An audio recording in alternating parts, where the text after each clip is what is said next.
ఊహించిన విజయం, ఊహకందని ఇరకాటం. ఇప్పుడు ప్రధాని మోడీ పరిస్థితి ఇది.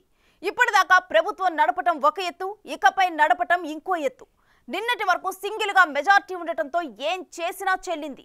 ఇప్పుడు చెల్లుతుందా? కన్ను లొట్టపోవటం తప్పి కళ్ళద్దాలు వచ్చినట్లయింది. ఇప్పుడు ఆ కళ్ళద్దాలు ఉంటే తప్ప ముందుకు వెళ్ళలేని పరిస్థితి.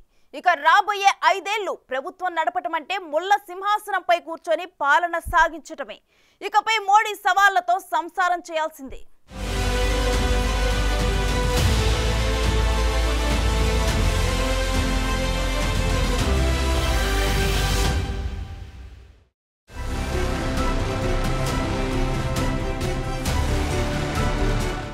విజయం వరించిన తప్పని తలనొప్పి, గద్దెపైన కూర్చున్న గద్దించలేని పరిస్థితి. అధికారం తనదైన పగ్గం మరొకరి దగ్గర. ముళ్ళ సింహాసనంపై మోదీ 5 ఏళ్లు భరించాల్సిన ఒత్తిడి. ముచ్చటగా మూడోసారి మోదీ ప్రధాని పీఠమెక్కుతున్నారు. ఈ గెలుపు అందరూ ఊహించింది. అయితే ఒక గెలుపు భారత రాజకీయాలను ఇంత పెద్ద మలుపు తిప్పుతాయని మాత్రం ఎవ్వరూ ఊహించలేదు. గత దశాబ్ద కాలంగా మోదీ ఒక తిరుగులేని నేత. ఎలాంటి అడ్డు లేకుండా ఏకపక్ష నిర్ణయాలు నిశ్చింతగా తీసుకునేవారు. బక్కపలచని బలంతో ఉన్న ప్రతిపక్షాన్ని పెద్దగా పట్టించుకునేవారు కాదు. లోక్సభలో నిరంతర చప్పట్ల మధ్య 10 ఏళ్లు పాలన కొనసాగించారు. అధికారమంటే ఇలా ఉండాలన్నట్టు అడుగడుగునా నీరాజనాలు. 2 పర్యాయాలు ప్రజలిచ్చిన క్లియర్ మెజార్టీతో కీలకమైన నిర్ణయాలను కూడా అవలీలగా తీసుకున్నారు. ప్రపంచ వేదికలపై మోదీ పవర్ ఏంటో చూపించారు. అయితే ఇప్పుడు కథ అడ్డం తిరిగింది. సింగిల్ మెజార్టీ నుండి సంకీర్ణ ప్రభుత్వానికి పడిపోయింది.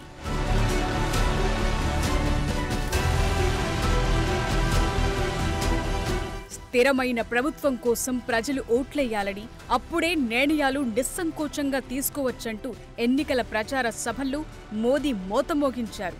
అయితే స్థిరమైన ప్రభుత్వం అనే మాటను అన్నిసార్లు ఎందుకు పఠించారా అనేది చాలా మందికి ఇప్పుడు అర్థమై ఉంటుంది. ఎన్నికలకు ముందే మోదీ దీన్ని ఊహించి ఉండాలి. అందుకే ఎన్డీఏ కూటమి విషయంలో తెగ తాపత్రయపడ్డారు. ఎన్ని మెట్లు దిగైనా సరే కూటమిని స్ట్రాంగ్గా మార్చుకోవాలనే ప్రయత్నాలు మొదటి నుండి చేశారు. ఒకప్పుడు తీవ్రంగా విమర్శించిన వారితోనే పొత్తులు చేసుకుని ఎన్నికల పోరాటంలోకి దిగారు. అనుకున్నట్లే ఇప్పుడు ఈ పొత్తులే ఏరు దాటించాయి. క్లియర్ మ్యాండేటరీ రాకపోయినా గద్దెనెక్కించాయి. ఇప్పుడు ఈ కూటమి నేతలను తక్కువ అంచనా వేయకూడదని కూడా మోదీకి తెలుసు.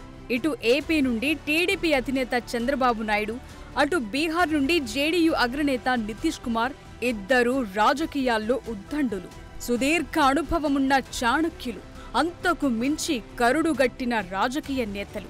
ఈ క్వాలిఫికేషన్స్ ఇప్పుడు మోదీ ముందు చాలా సవాళ్లనుంచాయి.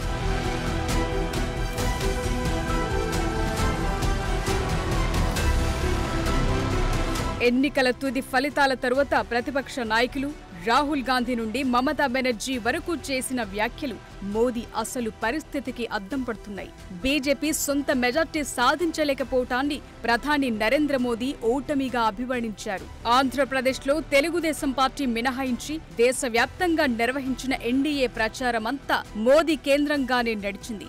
ఇది మాత్రమే కాదు, దాదాపు దశాబ్ద కాలంగా మోదీ ఏ అడుగు వేసినా, ఎలాంటి ప్రచారం చేసినా అది తన వ్యక్తిగత పరపతిని పెంపొందించుకోవటానికే ఉపయోగపడిందనేది ఇప్పుడు విమర్శకులు చెప్తున్న మాట. అయితే ప్రధానిగా నరేంద్ర మోదీ తెచ్చుకున్న ఘనత గతంలో చాలా మంది నేతలు కలలుగన్నా దక్కలేదన్నదే నిజం. జవహర్లాల్ నెహ్రూ తరువాత మూడోసారి అధికారంలోకొచ్చిన రెండో ప్రధానిగా మోదీ చరిత్ర సృష్టించిన మాట వాస్తవం.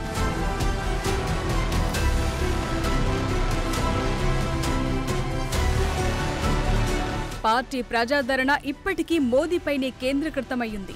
మోదీ బీజేపీ పార్టీ కంటే రెండింతలు ప్రజాదరణ పొందిన నేత. దేశవ్యాప్తంగా పార్టీకున్న ఓట్లలో 1/3 సాధించిన నాయకుడు. అయితే మోదీ భవిష్యత్తును పరిశీలిస్తే ఇప్పుడు ఆయనకు 73 ఏళ్లు. రాజకీయ వారసుడు కూడా లేడు. ఇక ఇప్పుడొచ్చిన ఎన్నికల ఫలితాలను పరిశీలిస్తే ఇదే మోదీకి చివరి జాతీయ ఎన్నికలనే అభిప్రాయాలొస్తున్నాయి. మోదీ జనాదరణను ఎదుర్కొని బలం పుంజుకున్న జాతీయ ప్రతిపక్ష పార్టీ భవిష్యత్తులో మరింతగా దూసుకుపోయే ఛాన్స్ కూడా లేకపోలేదు. తాజా ఎన్నికల్లో భారతీయ ఓటర్లు తమ ఓటును కాంగ్రెస్ పార్టీ, ఇతర ప్రాంతీయ పార్టీల వైపు మళ్లించారు. ముఖ్యంగా ఉత్తర, పశ్చిమ ప్రాంతాల్లో, ప్రత్యేకంగా ఉత్తరప్రదేశ్, మహారాష్ట్రాల్లో ఉన్న సాంప్రదాయ సీట్లను బీజేపీ కోల్పోయింది. ప్రత్యామ్నాయంగా ఒడిశాను చేజిక్కించుకోవటమే కాస్త ఊరటనిచ్చింది. అయినప్పటికీ పూర్తి మెజార్టీ అందుకోలేకపోయారు. ఇకిప్పుడు ఎన్డీఏ నేతృత్వంలోని మోదీ సంకీర్ణ ప్రభుత్వం ముందు అనేక సవాళ్లు మాత్రం రెడీగా ఉన్నాయి.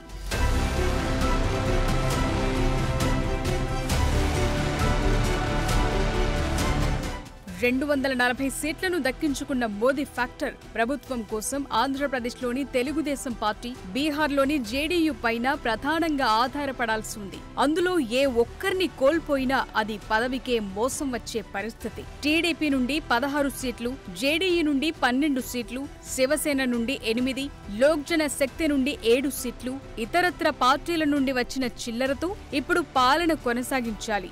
వీరిలో ముఖ్యంగా టీడీపీ, జేడీయూకి పెద్దపీట వేయాల్సిందే. కేబినెట్ పదవుల నుండి రాబోయే 5 ఏళ్లలో తీసుకునే అన్ని నిర్ణయాల విషయంలో సంకీర్ణంలోని స్నేహితుల అభిప్రాయాలకు కూడా విలువ ఇవ్వాల్సిందే. ఇప్పటి వరకు పాలసీ విధానం ఎలా ఉన్నా ఇకపై తీసుకునే పాలసీలు బీజేపీ హిందుత్వ జాతీయవాద పోకడలను గతంలో కొనసాగించినంత తీవ్రంగా అమలు చేయలేని పరిస్థితి ఉంటుంది. ఈ వాతావరణంలో మోదీ పాలన కత్తి మీద సాముల 2 పడవలపైన ప్రయాణంలా కొనసాగుతుందని నిపుణులు అభిప్రాయపడుతున్నారు.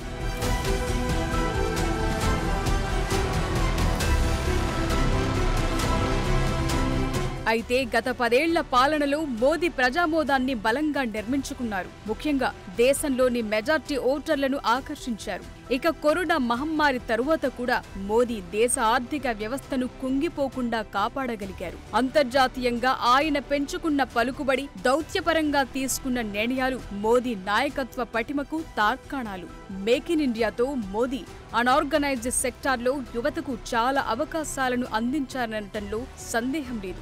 అయితే అది ఎంతవరకు ఫలితాలనిచ్చాయన్నది పక్కన పెడితే భారతదేశానికి పెట్టుబడులను ఆకర్షించడంలో ఇది చాలా ఉపయోగపడింది. చైనాకు చెక్ పెట్టే విధంగా మోదీ ఆర్థిక విధానాలు కొనసాగాయి. టెస్లా వంటి సంస్థలు భారత్లో పెట్టుబడి పెట్టడం మోదీ కృషి వల్లనే అనేది అందరూ ఒప్పుకోవాల్సిందే. అయితే ఇదే తీరులో రాబోయే 5 ఏళ్లు కొనసాగుతుందా అంటే ఏమో అనే సందేహం కలక్క మానదు.